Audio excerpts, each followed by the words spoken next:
YouTube channel political Atlas. मेरा नाम एकता शर्मा है और मैं पॉलिटिकल साइंस में नेट क्वालिफाइड हूँ। अगर आप भी पॉलिटिकल साइंस के सब्जेक्ट से जुड़े हो और अगर आप इंटरमीडिएट आर्ट्स में हो या फिर बीए के फर्स्ट ईयर, सेकेंड ईयर या थर्ड ईयर में हो या फिर आप मास्टर्स कर रहे हो और पॉलिटिकल साइंस आपका मेन पेपर हो यानी आपका ऑनर्स पेपर हो या फिर आपका सबसे पेपर हो, तो आप आज ही मेरे चैनल के साथ जुड़ जाइए। और या फिर अगर आप पॉलिटिकल साइंस को लेके आगे पीएससी का तैयारी करना चाहते हो या फिर नेट जेआरएफ क्लियर करना चाहते हो तो मेरा चैनल आपके लिए काफ़ी ज़्यादा हेल्पफुल होगा, क्योंकि मैं यहाँ पे पॉलिटिकल साइंस के डिफरेंट टॉपिक्स को लेकर आऊँगी और उसे डील करूँगी बहुत ही ईजी वे में, ताकि आपकी जो भी कॉन्सेप्ट है वो क्लियर हो जाए, आपका बेस बहुत अच्छे से बन जाए अगर आप कॉम्पिटिशन की तैयारी कर रहे हो तो। और यह अगर आप एकेडमिक अगर पढ़ाई कर रहे हो तो उसके लिए भी मेरा चैनल आपको काफ़ी ज़्यादा कंटेंट प्रोवाइड करेगा। तो चलिए हम अपने आज इस लेसन को स्टार्ट करते हैं। आज मैं पॉलिटिकल साइंस के टॉपिक पॉलिटिकल थ्योरी को लेकर आई हूँ, यानी राजनीतिक सिद्धांत। और ये राजनीतिक सिद्धांत जो टॉपिक है कहीं ना कहीं इंटरमीडिएट आर्ट्स में पढ़ना है, बीए की फर्स्ट ईयर में पढ़ना है और साथ ही मास्टर डिग्री में भी इस चैप्टर को पढ़ना है। तो चलिए हम अपने लेसन को स्टार्ट करते हैं। आज मैं पॉलिटिकल जो थ्योरी है उसका पार्ट 1 लाई हूँ, क्योंकि पॉलिटिकल थ्योरी काफ़ी ज़्यादा बड़ा चैप्टर है, इसमें बहुत सारे टॉपिक्स आते हैं, तो उन सभी चीज़ों को मैं एक वीडियो में कवर अप नहीं कर सकती हूँ, इसीलिए मैंने इसे डिवाइड कर दिया है। तो आज मैं पार्ट 1 में बताती हूँ कि किन किन चीज़ों को पढ़ना है। ओके तो आज मैं अपने पार्ट 1 में 3 टॉपिक को डील करूंगी। सबसे पहला है राजनीतिक सिद्धांत का अर्थ क्या है, परिभाषा क्या है, क्योंकि इससे आपके एकेडमिक लेवल में क्वेश्चंस काफ़ी ज़्यादा आते हैं और अगर आपका बेस अच्छा नहीं होगा तो आप आगे पॉलिटिकल साइंस को लेकर नहीं पढ़ सकते हो। ठीक है, तो ये बहुत ही इंपॉर्टेंट है कि पॉलिटिकल थ्योरी से क्या समझते हो, क्या तरह की उसमें परिभाषाएँ होती हैं। दूसरा है कि राजनीतिक सिद्धांत की क्या धाराएँ होती हैं, क्या कॉन्सेप्ट होते हैं, क्या एस्पेक्ट्स होते हैं, उस चीज़ को यहाँ समझेंगे। और तीसरा है कि राजनीतिक सिद्धांत की क्या क्या विशेषताएँ होती हैं। ठीक है, तो ये काफ़ी ज़्यादा इंपॉर्टेंट है, क्योंकि सबसे पहला क्वेश्चन जो टॉपिक है उसी से आ जाता है कि आप राजनीतिक सिद्धांत से क्या समझते हो, उसके परिभाषाओं को लिखो, या राजनीतिक सिद्धांत का अर्थ क्या है और उसकी क्या क्या धाराएं होती हैं, या फिर डायरेक्ट क्वेश्चन पूछ देता है कि पॉलिटिकल थ्योरी के फीचर्स क्या है, विशेषताएं क्या हैं, उनको लिखो। ठीक है, तो इसमें क्वेश्चन आते हैं, शॉर्ट में भी हो सकते हैं, लॉन्ग टर्म में भी हो सकते हैं। 2 क्वेश्चन को मिला के लॉन्ग हो जाएगा और डायरेक्ट पूछेगा तो शॉर्ट हो जाएगा। तो इसलिए मैं यहाँ पे अपने वीडियो को डिवाइड कर दी हूँ, क्योंकि इसके बहुत सारे टॉपिक्स है जो एक वीडियो में कवर अप नहीं हो सकते। तो चलिए अपने लेसन को स्टार्ट करते हैं। सबसे पहले हम डील करेंगे राजनीतिक सिद्धांत का अर्थ एवं परिभाषा। ओके चलिए, सिद्धांत का अर्थ और परिभाषा यानी what is the meaning and the definitions of the political theory. तो देखिए, जो सिद्धांत है ना, थ्योरी जो है, इस शब्द की जो उत्पत्ति है यूनानी शब्द थियोरिया से हुई है। थियोरिया जो यूनानी शब्द है जिसका मतलब होता है समझने की दृष्टि, यानी हम किसी भी चीज़ को समझते हैं तो एक नज़रिया होता है, एक तरीका होता है, एक क्या बोलते हैं ना कि जिस तरह से हम इस चीज़ को समझ रहे हैं तो वो चीज़ होता है समझने की दृष्टि, यही कहलाती है थ्योरी। ठीक है, चलिए, सिद्धांत का जो अर्थ होता है कहीं ना कहीं दृष्टिकोण और उपागम से हम समझ सकते हैं। उपागम को अप्रोचेस कहते हैं और दृष्टिकोण का मतलब होता है कई तरह के तरीके, नज़रिया। ठीक है, उसे हम कह सकते हैं कि ये दृष्टिकोण हुआ। ठीक है, तो दृष्टिकोण को अगर हम देखें, दृष्टिकोण का मतलब होता है कि मानकों का एक समूह जिसके आधार पर सैद्धांतिक विचार विमर्श के लिए प्रश्न और आधार सामग्री लेने या छोड़ने का निर्णय किया जाता है। कहने का मतलब होता है कि जो दृष्टिकोण होता है या उपागम होता है उसके अंतर्गत हम कई तरह के समस्याओं को लेते हैं, प्रश्नों को लेते हैं और जब हम उनका चुनाव करते हैं तो उसमें कई तरह की कसौटियाँ सामने आती हैं और इसमें अनुसंधान भी कर लिया जाता है और इसके आधार पर एक आधार सामग्री बना ली जाती है। तो उसी आधार सामग्री को हम या तो उसको एक्सेप्ट करेंगे या फिर उस आधार सामग्री को हम छोड़ देंगे, ये सोचेंगे कि ये मेरे काम का नहीं है। तो यही होता है दृष्टिकोण का मतलब, यानी कि यहाँ पे एक मानक या एक स्टैंडर्ड का ग्रुप हो जाता है जिसके आधार पर विचार विमर्श होते हैं। वहाँ पे क्वेश्चनायर होगा और जो भी तथ्य होंगे, आंकड़े होंगे, उसको या तो हम कलेक्ट कर सकते हैं या फिर उसे हम छोड़ के आगे बढ़ सकते हैं। तो ये हो गया दृष्टिकोण का मतलब, यानी हम कह सकते हैं कि किसी भी घटना, अगर कोई घटना घटी है तो उसको समझने के लिए कई तरह की दृष्टिकोण और कई तरह के उपागम होते हैं। ठीक है, यानी कि किसी भी दृष्टिकोण अगर रख रहे हैं तो वो सभी तथ्यों को अपने आप ही अपनी अपनी तरफ से देखती है। मान लीजिए कि समझिए कि कोई घटना घटी है, ठीक है, तो एक हम कोई नज़रिया अपना रहे हैं, दृष्टिकोण अपना रहे हैं, तो वो दृष्टिकोण अपने तरफ से उस नज़रिए से उस चीज़ को देखी, घटना को देखी, तथ्यों को, आंकड़ों को एकत्र करके देखी। तो यानी कि जो घटना घटी है और जिस तरह का दृष्टिकोण अपनाते हुए, तथ्यों को अपनाते हुए हमने उसे देखा है, परिप्रेक्ष्य में रखा है, तो उस घटना के बारे में यह दृष्टिकोण विचार करेगी। तो वो जो विचार करेगी, व्याख्या करेगी, तो वो उसी दृष्टिकोण के अकॉर्डिंग होगा, नहीं कि किसी और के अकॉर्डिंग होगा। ठीक है, इस चीज़ को समझिए। यानी कि जो दृष्टिकोण होता है उसका नेक्स्ट स्टेप ही सिद्धांत कहलाता है, थ्योरी कहलाता है। यानी जब दृष्टिकोण का जो कार्य अगर हम देखें किसी विषय के बारे में हो रहा है, जो समस्याएं उत्पन्न हो रही है, आधार सामग्री उत्पन्न हो रही है, आधार सामग्री को हम सेलेक्ट कर ले रहे हैं, या जो जो हमारे लिए काम का नहीं है उस आधार सामग्री को हम छोड़ दे रहे हैं, तब जो दृष्टिकोण का जो नेक्स्ट स्टेप होता है वही सिद्धांत का रूप ले लेता है। ठीक है, लेकिन अभी हम यहाँ पे देखें कि दृष्टिकोण को हम लोगों ने सॉरी, यहाँ पे हम लोगों ने सिद्धांत को दृष्टिकोण के रूप में समझा है, लेकिन कुछ ऐसे भी लोग हैं या कुछ ऐसे भी विचारक रहे हैं जिसने सिद्धांत को व्याख्या के रूप में समझा है। ठीक है,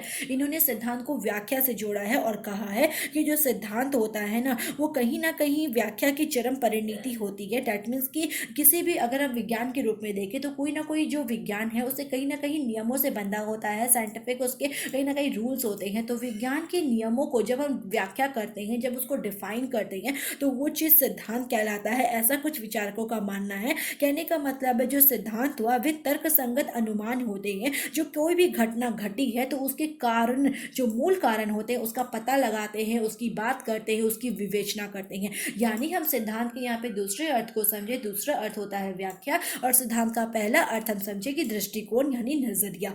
ठीक है, यानी कि सिद्धांत का अब हम देखेंगे मुख्य कार्य क्या होता है। सिद्धांत का मुख्य कार्य, व्याख्या जो सिद्धांतकारी है जो इसको सपोर्ट करें उनके अनुसार सिद्धांत का मुख्य कार्य व्याख्या करना है, किसी भी चीज को डिफाइन करना है कि हाउ कैन बी डिफाइन। ठीक है, इस चीज को यहाँ पे वो लोग कहते हैं।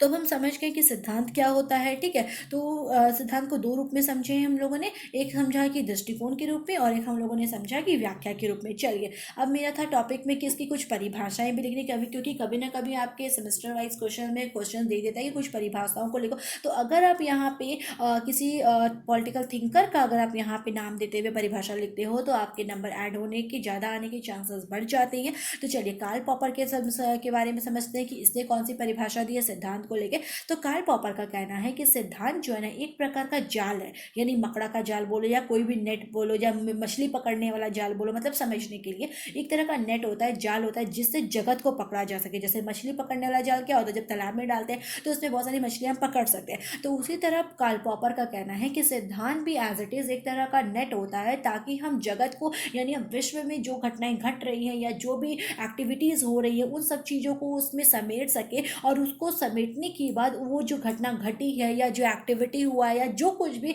हमारे लाइफ से जुड़ा हुआ पॉलिटिकल चीज जो हो रहा है उसको हम यहाँ पे समझ सके। कार्ल पॉपर का कहना है काफी इंपॉर्टेंट है, अगर आप अपने आंसर में ये लिखते हो तो आपके डेफिनेटली नंबर बढ़ सकते हैं। चलिए, नॉर्बर्ट हैंसन का कहना है जो सिद्धांत होता है कहीं ना कहीं प्रेक्षित सामग्री, यानी जो साइंटिफिक वर्ड ये बोला जो सामग्री आधार एकत्र करते हैं उससे जुड़ा है, तो उसके विषय में ये बुद्धिगम्य यानी विवेक से जुड़ा होता है। जब हम सामग्री एकत्र कर रहे हैं तो कहीं ना कहीं उसमें हम बुद्धि से जुड़ा हुआ चीज को लेते हैं, और वो एक तरह से सिस्टमैटिक वे में होता है। कभी भी वैज्ञानिक तरीकों को अगर देखा जाए तो वो सिस्टमैटिक वे में ही होता है, और वो सबसे तर्क वितर्क के साथ जुड़ा होता है, और एक अवधारणा यानी कि एक फ्रेमवर्क वो वहाँ पे क्रिएट कर लेता है। तो नॉर्बर्ट हैंसन का कहना है सिद्धांत उन्हीं सप्रेक्षित सामग्री है जिसमें बुद्धिगम्य, व्यवस्थित और अवधारणात्मक प्रतिमान होते हैं। तो ये दो डेफिनेशन है, अगर आप लिखोगे तो आपको अच्छा रहेगा। इसमें देखा जाए तो और भी डेफिनेशंस होते हैं, बट मुझे जो एकदम पॉइंट थ्रू दी पॉइंट लगा ना वो मैं यहाँ पे लिखी हूँ, क्योंकि ऐसे देखा जाए तो बहुत सारे डेफिनेशंस है बट उनको रखना यहाँ पे ठीक नहीं होगा। चलिए, ये हो गया। ओके, हाँ जी, ये हो गया। अब हम, हमारा पहला टॉपिक तो क्लियर हो गया, राजनीतिक सिद्धांत का अर्थ और परिभाषा क्या है। अब हमारा दूसरा टॉपिक है कि राजनीतिक सिद्धांत की धारा यानी दो धारा, इसको समझने की कोशिश करते हैं कि क्या होता है। ओके, ये आ गया two main strengths of the political theory, क्योंकि इसको अगर आप नहीं समझोगे ना तो आपका पॉलिटिकल साइंस पढ़ना बहुत ही बेकार है, इसको समझने की काफ़ी ज़्यादा ज़रूरत है। चलिए, तो राजनीतिक सिद्धांत की दो धाराएं होती हैं, एक होता है आदर्श सिद्धांत जिसे हम नॉर्मेटिव थ्योरी कहते हैं, और दूसरा होता है आनुभाविक सिद्धांत जिसे हम एम्पेरिकल थ्योरी कहते हैं। तो नॉर्मेटिव थ्योरी में क्या होता है, जैसे कि नाम से ही लग रहा है आदर्श सिद्धांत, तो अगर आप कोई चीज़ को बहुत हार्ड लग रहा है और अगर आप सोचोगे कि कैसे मैं इसे याद करूँ, तो उसको आप ना उसके नाम से आप उसको तोड़ के देखो। ठीक है, जैसे ये है आदर्शी सिद्धांत। कहने का मतलब समझ में आ रहा है कि ये आदर्श पर डिपेंड करता है, नैतिकता से जुड़ा है, मूल्य से जुड़ा है, ठीक है। और आनुभाविक सिद्धांत, आनुभाविक यानी अनुभव के आधार पर, ठीक है। आपको जो अनुभव हुआ है, और अनुभव हम व्यक्तियों को कब होता है, जब हम उस चीज़ को प्रैक्टिकली करते हैं, ठीक है। सिर्फ बुक में पढ़ लेने से कोई चीज़ नहीं होता, जब हम उस चीज़ को प्रैक्टिकली करते हैं, व्यवहार में लाते हैं, तब जाके कहीं ना कहीं हमें उसका अनुभव हो जाता है, उसको करते करते हमें उस चीज़ का ज्ञान हो जाता है। तो यही है पॉलिटिकल थ्योरी के दो मेन स्टेप्स, एक है नॉर्मेटिव थ्योरी और एक है एम्पेरिकल थ्योरी। इन दोनों को मैं बहुत अच्छे से डिफाइन करूंगी, आप मेरे लेसन को बहुत अच्छे से सुनिएगा, और मैं प्लीज़ बोल रही हूँ कि एंड तक जरूर देखिएगा, ठीक है। चलिए, तो आदर्श सिद्धांत को अगर हम देखें तो यहाँ पे क्या होता है ना, इसमें क्या होगा कि राजनीतिक व्यवस्था के बारे में, किसके बारे में, पॉलिटिकल सिस्टम के बारे में कोई कल्पना हम दिमाग में कर लेते हैं, तब जाके उसे रचनात्मक रूप देते हैं। कहने का मतलब है जो पॉलिटिकल सिस्टम है हमारा, उसमें हम कुछ ना कुछ एक सोच लेते हैं कि हमें सिस्टम में रहते हुए इससे ऐसे करना है, सिस्टम को आगे बढ़ाना है, तो कई तरह से रचना बना लेते हैं अपने दिमाग में। एक बोलते हैं ना कि किस तरह से पॉलिटिकल सिस्टम चलेगा, तो उसके लिए कोई ना कोई एक प्लान बना लिया जाता है, तब जाके प्लान को वर्क करते हैं, ठीक है। तो वैसा ही क्या है ना, आदर्शवादी सिद्धांतों का है, इनका मानना है, ठीक है, कोई कल्पना हम बना लेंगे तब जाके उसको प्रैक्टिकली वे में अपनाएंगे, ठीक है। तो यानी प्लान बना लिए, प्लान को फिर उसे एक्टिव करेंगे, ठीक है। तो ये हो गया आदर्श सिद्धांत। इसमें सबसे बेस्ट एग्जांपल अगर किसी का है तो वह प्लेटो का है, क्योंकि प्लेटो जो है ना वो एक वेस्टर्न पॉलिटिकल थिंकर है, और उसने एक आदर्श राज्य की बात की थी। अगर आप प्लेटो पढ़े हो या अगर नहीं पढ़े हो तो मेरे साथ अगर रहोगे तो मैं इसे बहुत अच्छे वे में समझाऊंगी, ठीक है, नेक्स्ट आगे जो भी वीडियोज आएंगे। तो प्लेटो एक वेस्टर्न पॉलिटिकल थिंकर है, इसने क्या किया कि एक आदर्श राज्य की कल्पना की बात की, और वो पूरी तरह से कल्पनावादी है। तो उसने एक ऐसा सपना देखा या एक ऐसी कल्पना की कि वो एक आदर्श राज्य होगा जहाँ पे राज्य के अंतर्गत न्याय होगी, शिक्षा की व्यवस्था होगी, साम्यवाद की व्यवस्था होगी, और कहीं ना कहीं इस राज्य को चलाने के लिए एक शासक होगा, और वह शासक दार्शनिक शासक होगा या काल्पनिक शासक होगा, ठीक है। और वो शासक को अगर बनने के लिए कई तरह के क्राइटेरियाज उसको फुलफिल करने होंगे, उसे शिक्षा ग्रहण करनी होगी। शिक्षा के लिए भी विभिन्न तरह के उसने एज डिवाइड किया है, तरह तरह के उसने सब्जेक्ट डिवाइड किया है। तो उसने एक आदर्श राज्य की कल्पना की है, और उसमें एक दार्शनिक शासक का सिद्धांत को रखा है। तो ये हम बोल सकते हैं कि किस तरह का सिद्धांत हो गया, आदर्शवादी सिद्धांत हो गया, ठीक है। अब हम दूसरा समझते हैं आनुभाविक सिद्धांत या एम्पेरिकल मेथड क्या होता है। देखिए, एम्पेरिकल थ्योरी में क्या होता है, यहाँ पे राजनीतिक व्यवहार आएगा, ठीक है, और आदर्शवादी में क्या आया था, राजनीतिक व्यवस्था आया था, सिस्टम आया था। जबकि आनुभाविक सिद्धांत में राजनीतिक व्यवहार आएगा, जिसमें क्या होगा, जो भी वास्तविक तथ्य है, जो डेटाज होते हैं, उसको हम समझेंगे, तब जाके एक कहीं ना कहीं एक सिद्धांत का निर्माण होता है। यानी पॉलिटिकल बिहेवियर को समझने के लिए हमें डेटा को कलेक्ट करना होगा। जब हम डेटा को कलेक्ट करने के बाद उसको वर्गीकरण करेंगे, विश्लेषण करेंगे, यानी हम उसको समझेंगे, तो एक सिद्धांत का, एक थ्योरी का निर्माण अपने आप हो जाएगा। ये है आनुभाविक सिद्धांत। यानी इसमें अवलोकन की भावना भी होती है। अवलोकन किस तरह का होगा, राजनीतिक व्यवहार का अवलोकन होगा, जिसको तथ्य को एकत्र करते हुए इसमें राजनीतिक शास्त्री हो जो होते हैं, राजनीतिक व्यवहार का अवलोकन इसमें करेंगे, ठीक है। तो इसमें व्यवहार आ जाएगा, और आदर्श में क्या आ जाएगा, राजनीतिक व्यवस्था आ जाएंगी, जिसमें कल्पना हो जाएगा, ठीक है। तो ये हो गए हमारे दो मेन स्ट्रीम्स राजनीतिक सिद्धांत की, एक है आदर्श सिद्धांत नॉर्मेटिव, और दूसरा है आनुभाविक यानी कि एम्पेरिकल थ्योरी। चलिए, अब हम देखते हैं हमारा तीसरा टॉपिक है राजनीतिक सिद्धांत की विशेषताएं क्या है, what is the features of the political theory. ये काफ़ी ज़्यादा इंपॉर्टेंट है, क्योंकि इससे भी क्वेश्चन मैंने देखा एग्जाम में आते ही रहते हैं, ठीक है। आप कोई भी यूनिवर्सिटी का क्यों ना हो, ये सब क्वेश्चन बेसिक क्वेश्चन है जो आते ही आते हैं। कोई मैं यहाँ पे पर्टिकुलर यूनिवर्सिटी या कॉलेज का नाम नहीं ले सकती हूँ, क्योंकि ये ऐसे क्वेश्चन है ना जो हर एक यूनिवर्सिटी वाले अपनी जो भी स्टूडेंट्स होते हैं उनके सिलेबस में डालते ही डालते हैं। तो ये है राजनीतिक सिद्धांत की विशेषताएं, फीचर। चलिए, तो राजनीतिक सिद्धांत के जो फीचर्स हैं, जो विशेषताएं हैं, उसे हम दो तरह समझ सकते हैं, ठीक है। उसे समझने का एक तरीका यह है कि जो पॉलिटिकल थ्योरी है उसका जो स्वरूप है, यानी जो नेचर है, उसके आधार पर राजनीतिक सिद्धांत के संबंध में दो क्वेश्चन यहाँ पे अराइज होते हैं। पहला क्वेश्चन ये बनता है कि क्या अधिकांश राजनीतिक जो सिद्धांत होते हैं वे दार्शनिक स्वरूप वाले होते हैं, यानी अधिकांश पॉलिटिकल जो थ्योरी होंगे क्या वो फिलोसॉफिकल होंगे। और दूसरा क्वेश्चन यहाँ पे ये अराइज होता है कि क्या अधिकांश राजनीतिक सिद्धांत का जो स्वरूप है अवैज्ञानिक होता है, यानी ये साइंटिफिक नहीं होते हैं। तो इसके यानी कि राजनीतिक सिद्धांत के नेचर के ऊपर डिपेंड करता है पॉलिटिकल थ्योरी का विशेषता यानी फीचर्स। और इन दो क्वेश्चंस का आंसर करते हुए ही, इनके नेचर को देखते हुए ही दो क्वेश्चन जब बनेंगे तो इसी से पॉलिटिकल थ्योरी की विशेषता सामने आती है। तो चलिए हम पहले समझते हैं कि राजनीतिक सिद्धांत का जो स्वरूप है वो दार्शनिक कैसे है।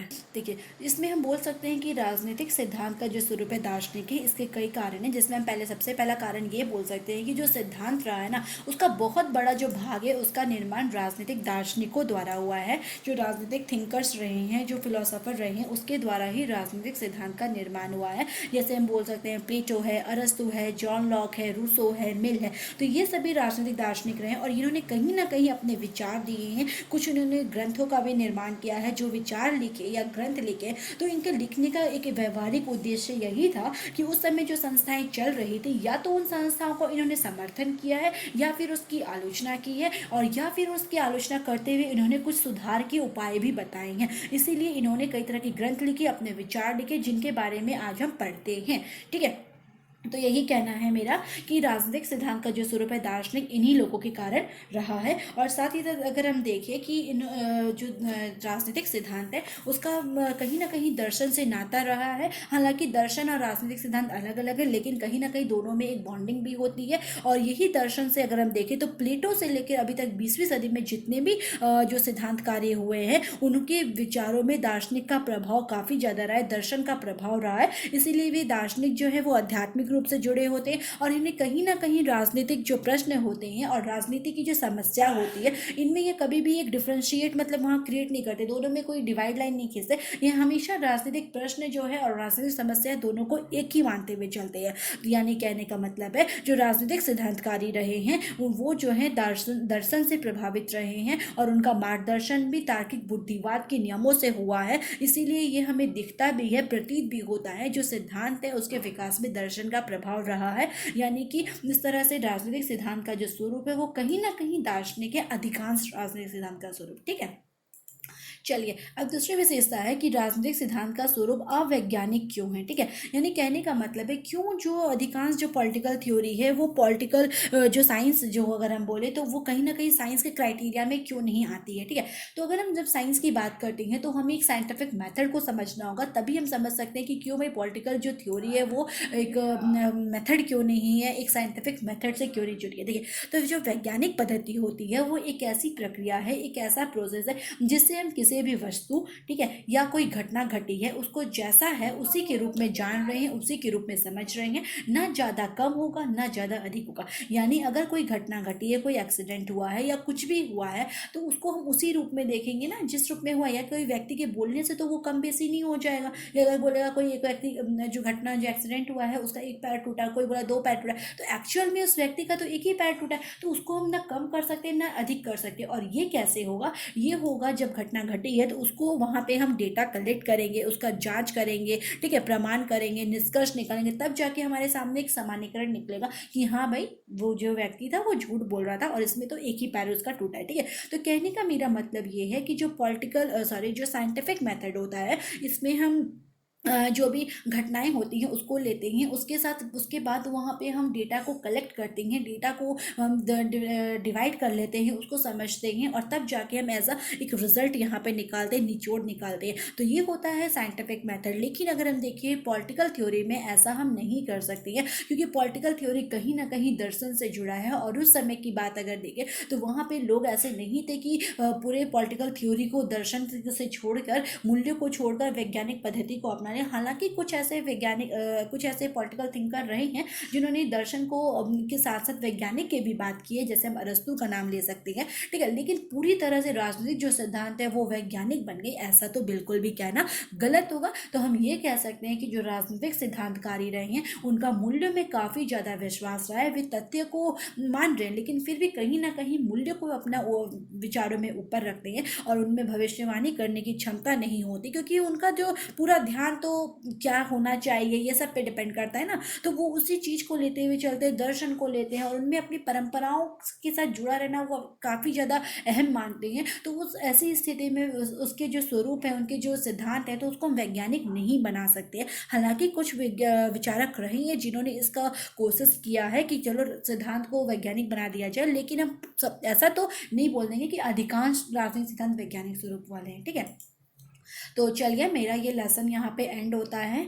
आई होप कि पॉलिटिकल थ्योरी से जुड़े हुए जो भी इसके अर्थ हैं, परिभाषा हैं, धाराएं, विशेषताएं हैं, इससे जो भी जुड़ा हुआ अगर आपका डाउट्स होगा वो यहाँ पे क्लियर हो गया होगा। और अगर आपको यहाँ पे नोट्स भी बनाना है, ठीक है, नोट्स भी अगर लेना है तो आप यहाँ से ले सकते हो, और इसका मैं सेकेंड पार्ट भी लेकर आऊँगी, राजनीतिक सिद्धांत के क्या प्रकार होते हैं। ठीक है, और ट्रेडिशनल जो पॉलिटिकल थ्योरी है और मॉडर्न पॉलिटिकल थ्योरी है उसको हम कैसे अलग कर सकते हैं, फिर सिद्धांत की आवश्यकता क्या होती है, मतलब कई तरह के और भी टॉपिक्स ऐसे ही हैं जो मैं लेकर आऊँगी। तो आप मेरी जो इस लेसन है इसको एंड तक जरूर देखे होंगे, मुझे अभी तक जैसा लग रहा है, और आगे भी आप अगर देखना चाहते हो, समझना चाहते हो, तो मेरे चैनल के साथ बनी रहिए। अगर आपको वीडियो अच्छा लगा तो आप लाइक कर सकते हो। अगर आपको ऐसा लग रहा है कि नहीं ये काफ़ी ज़्यादा हेल्पफुल है और आपके जैसे कई फ्रेंड भी हैं जो स्टूडेंट्स ऐसे हैं जो जिनको पढ़ने में कठिनाइयाँ होती हैं, बुक्स वगैरह नहीं मिल पाते हैं या अच्छे कॉलेज में नहीं है, तो आप उनके साथ ये वीडियो शेयर कर सकते हो, उसको आप मेरे चैनल के बारे में बता सकते हो। मेरे चैनल का नाम पॉलिटिकल एटलस है।